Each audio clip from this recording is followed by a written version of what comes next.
dans votre cas, vous avez décidé, le CDH, d'aller dans l'opposition partout. Et puis, on ne vous a jamais autant adoré. En tout cas, en Wallonie, à Bruxelles, peut-être un peu moins. Alors, quel est l'avantage d'être dans l'opposition aujourd'hui pour le CDH? Et je vous propose 3 propositions à ce propos. Est-ce que ça vous permet un choix à la carte? Donc, je vote oui, je vote non. Deuxièmement, ça vous permet une refondation du parti. Ou 3, ça permet de se faire prier un peu plus longtemps. Devinez laquelle je vais choisir. Je ne sais pas. Mais plutôt la deuxième, évidemment. Mais au-delà de ça, je pense que c'est surtout le respect de la démocratie. C'est le respect du choix des électeurs. Les électeurs... C'est-à-dire, quand on perd, on va dans l'opposition? Je trouve que oui, c'est logique. Quand on n'a pas gagné les élections, quand on les a perdues, je crois qu'il faut pouvoir dire, écoutez, voilà, notre proposition politique, soit elle n'a pas été suffisamment audible, soit elle n'a pas été suffisamment crédible. Et donc, nous devons effectivement faire cet exercice de refondation, faire cet exercice de réécriture, peut-être un petit peu de notre offre politique. Moi, je crois sincèrement que cette offre humaniste, elle reste essentielle, elle reste fondamentale. C'est le projet, d'ailleurs, de l'Europe, une Europe humaniste, et je trouve qu'il est très important qu'à l'avenir, cette offre soit à nouveau audible, parce qu'elle est essentielle.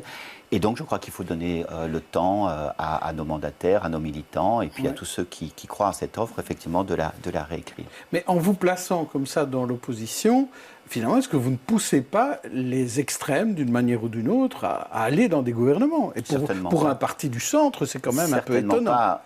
Nous l'avons fait tranquillement, sereinement, en voyant qu'il y avait toute une série d'alternatives sans nous, et que d'une manière d'ailleurs générale, nous n'étions pas indispensables, certainement pas au fédéral, puisque quel que soit le cas de figure, notre groupe politique ne change pas la donne, mais au niveau de la région bruxelloise, c'est la même chose, et en Wallonie, il y a toute une série de configurations qui peuvent se faire sans le CDH, et donc nous avons clairement fait cette analyse, que nous n'étions pas utiles à la formation d'un gouvernement, et nous avons fait aussi l'analyse que nous pourrions contribuer de l'extérieur, dans certaines matières particulièrement importantes, à consolider éventuellement une décision politique.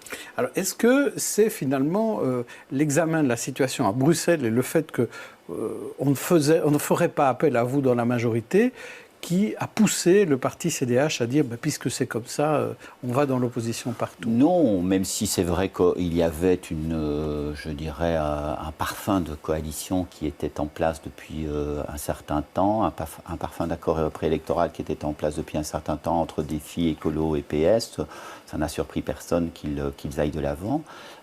Mais encore une fois, à Bruxelles, nous avons connu un ressac qui est important, et donc il était important qu'on puisse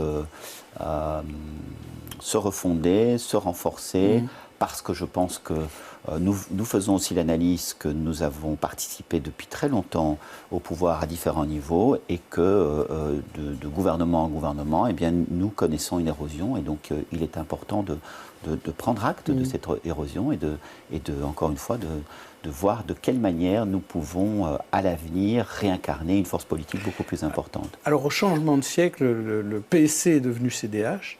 Est-ce que le CDH doit changer de nom? Je pense que fondamentalement, ce qui est important, c'est de se dire que ce que nous avons à cœur, c'est-à-dire cette offre humaniste, elle reste pertinente, mais que le contexte a évolué. D'abord, moi je m'inquiète du recul de la démocratie en Europe, je m'inquiète aussi de la fragmentation de l'offre politique, et singulièrement sur Bruxelles. Vous savez, au Parlement bruxellois, je pense qu'il y a une quinzaine de partis politiques qui seront représentés. Ça n'est pas bon pour la lisibilité de l'offre politique. Je pense qu'il faudra vérifier si nous ne pouvons pas nous élargir.